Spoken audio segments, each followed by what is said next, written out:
বন্ধুরা, তোমরা কি সঠিকভাবে ভিডিও এডিট করতে গিয়ে সফটওয়্যারের লোগো শো করে? তাহলে ভিডিওটি তোমার জন্য। তো ভিডিওটি স্কিপ না করে সম্পূর্ণ ভিডিওটা দেখো। তো প্রথমে চলে আসলাম আমাদের গ্যালারিতে এবং ক্রোমোতে চলে গেলাম। ক্রোমোতে যাওয়ার পর ইনশর্ট দেখেন video editor market maker InShot install. তো ইনস্টলে চাপ দেব। চাপ দেওয়ার পর প্লে স্টোরে গিয়ে আমারটা দেখেন ওপেন করা। তো আমি ডাউনলোড করছি বিদায়তে ওপেন করছে। তো ওটার ভিতরে ঢুকলাম।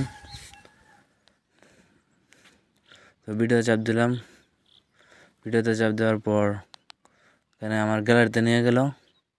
এখানে নিচে স্ক্রল করলাম।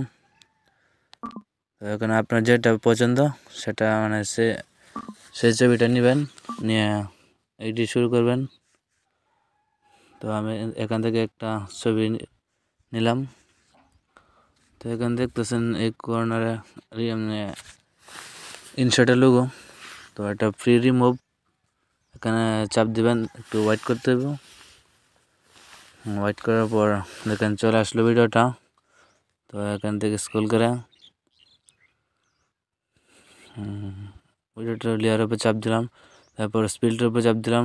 এখন এটা ভিডিওটা মানে যেখানে প্রয়োজন সেখানে কেটে দেব। এভাবে স্পিডটা চেপে কেটে এবং ডিলিটের চাপ দিয়ে কেটে দেব। তো অন্য কোনো ভিডিও সম্পূর্ণ প্রসেস দেখানো হবে, রাতে দেখবেন।